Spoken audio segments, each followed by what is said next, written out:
This isn't the first time the Sports Illustrated swimsuit cover has caused controversy. Hey, back up here, fella. Could mean the difference between people living on the Hinds County side just paying $200 versus people living on the city side, right over here, paying $600. Another part of this bill would require a permanent camera be attached to every school bus. We spoke to Larita Cooper Stokes over the phone. She says she's not ready to make a decision on whether she'll wear a hat on the bench or not. But you may be surprised to know that there's nothing stopping her from wearing a hat on the bench. 21-year-old Tracy Coleman Jr., charged with murdering his father, came out of the courtroom Tuesday cursing and spitting. What happened inside the house? Police say Coleman shot his father inside their Oakhurst Drive home on December 23rd. Prosecutors say that Tracy Coleman was trying to break up a fight between his father and younger brother, where he claims his father was using a stick similar to this one to hit his younger brother. Tracy, your attorney said that you were defending your brother. Is that true? Get the out my face. Prosecutors say Coleman was also behind a Christmas Eve carjacking at a Clinton Boulevard subway. They say surveillance video shows Coleman shooting a man getting out of a red Camaro in the foot. Then he jumps in that Camaro and takes off.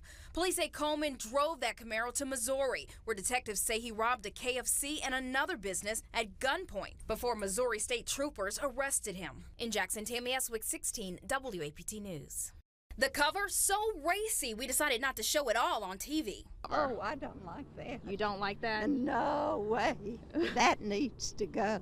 The new Sports Illustrated cover features model Hannah Davis, but what we can't show you is what we blurred out here, how low her bikini goes. This isn't the first time the Sports Illustrated swimsuit cover has caused controversy. Hey, back up here, fella.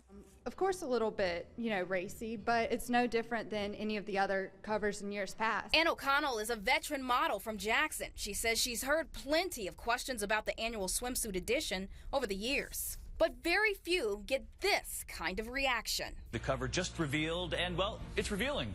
Let's just say it reveals more than we can show here on the evening news. Many asking, does the cover go too far? You can judge for yourself. There are plenty of covers as well with the girls topless, just holding the top and covering themselves. We all know Mississippi is part of the Bible Belt, a state steeped in Southern etiquette. One school has already banned cheerleaders from wearing their outfits in the classroom. So we wanted to know how this new cover would play on the streets of Jackson. Should she stay on the cover or should she cover up? Really, she should cover up. She needs to cover up. A lot. Should she stay on the cover or should she cover up? I think she should probably cover up a little bit. What don't you like about it? Well, I got 2 daughters. I don't want them to be objectified like that. I wouldn't approve of it, me personally, but I respect her decision as a woman. So stay on the cover or cover up? I'd say for her, stay on the cover. Yeah, she can cover up. Cover up? Yes. This is a little risky. I don't like this. I don't like this for our young people. I'm a teacher, so this is not appropriate. So she needs to be covered up. Stay on the cover. She can stay on the cover. Stay on the cover. Stay on the cover? She grown. She can stay on the cover. The magazine hits newsstands on the 9th, and the ultimate judge will be the sales at the register. In Jackson, Tammy Reporter, 16 WAPT News. 7 identical cars, every one the same make and model. But when the car tags came in the mail for these 16 WAPT Ford Escapes, we found a major problem. On some of the notices, it says the total due is over $600. The other ones, a little over $200. And we're trying to find out who's accountable for the difference. We went directly to the source. Tax collector Eddie Fair. It depends on what the address says. It depends on how it's labeled. Municipal, Mississippi School District. Look over here. See, you don't have it. None of that's listed here. Right. It's a $350 mistake. The tax collector says the 16 WAPT News building is located right outside of the Jackson City line, along with hundreds of other residents. His workers blame mispunched numbers on the confusion in the office. Here is where the address is what it says on your card. Yes. So this is how our clerks actually looked it up. We couldn't find it like that, so I had to call mapping so we could see what the problem was, why we couldn't find the address. All of this is in the city of Jackson. All of this is in the county. Charles Stokes is the Hinds County tax assessor. His office is accountable to set and check the city boundaries. The city of Jackson, also the county, has been working real hard to try to get that cleaned up. We asked him how 7 cars bought at the same time have conflicting addresses. We've had different things that we found here in the city where it will be a wrong address, but when we pull it up on the map, we can identify where that property actually is. So when the person did that one, they looked at it and saw Jackson, and they just plugged it in Jackson. And that's why it's like that. This one here, it was probably already on the road, and they did it for the county. So that's what the difference. We're going to cut you a check for them. The tax collector cut us a check to give us a refund. But what about those other people who live on the city line? Eddie Fair says in the last year he's had about 5 to 10 people complaining that they're in the city of Jackson versus the county or vice versa. Now that could leave some people digging deep in their pockets. Now that could mean the difference between people living on the Hinds County side just paying $200 versus people living on the city side, right over here, paying $600. You do know you're on the Jackson side of this road, right? We're on the Jackson, they're on the county. So they're paying cheaper taxes. Cheaper, like even with the house taxes, you're paying like I'm paying like 1,000 to their 100. According to this map, Maddox Road is split. One side is Jackson, the other side is Hinds County. John Hicks lives on the Hinds County side of that road. Right across the street is in the city over there now, and you gonna pay more money for a tag over there than you is over here. Just we are in right the county. across the street. Oh, yeah, just right across. Hicks says he paid $250 for the tag on his 2007 car, but when he bought it new, it was $600. Have you encountered problems like this before? Yes, we have.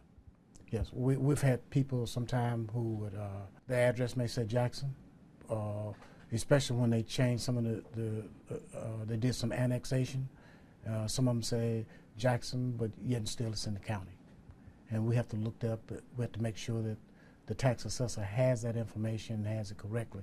If they do, then we'll look at it, and whatever, if we owe the person, we'll refund them. The tax assessor says maps in his office are the final say on what side your property is on, and they remap the land every decade. Oh, that's something mandated by the state.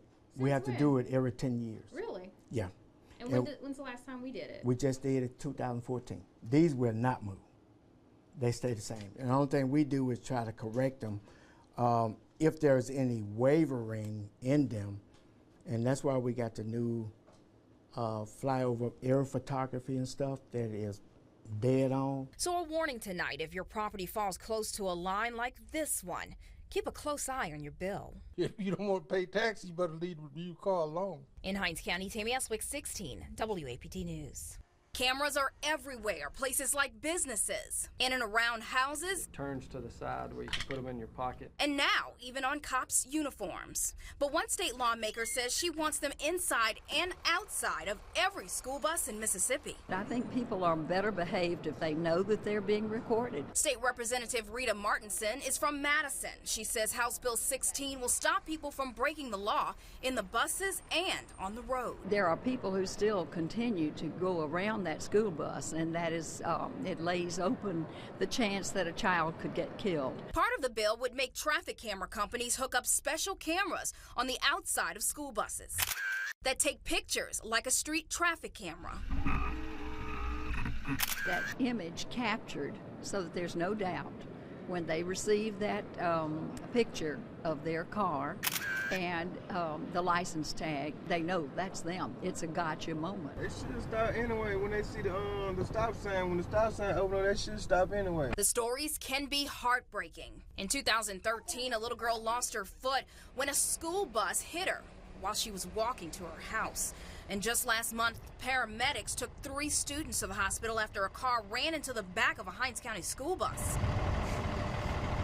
The author says video could make it easier to understand what happened and who's accountable. Another part of this bill would require a permanent camera be attached to every school bus to monitor students and the bus driver inside. Now, someone would view the videos randomly on all of these buses. This would help the bus driver, would help the schools to keep order, and in some cases there are drug exchanges on buses. It would be a good thing. Be more than just a witness of the bus driver.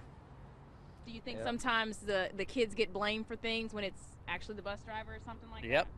Both ways. It goes 50-50. Surveillance video was rolling in Yazoo City back in 2009 when a student pulled out a gun on board a bus. That student claims she was being bullied.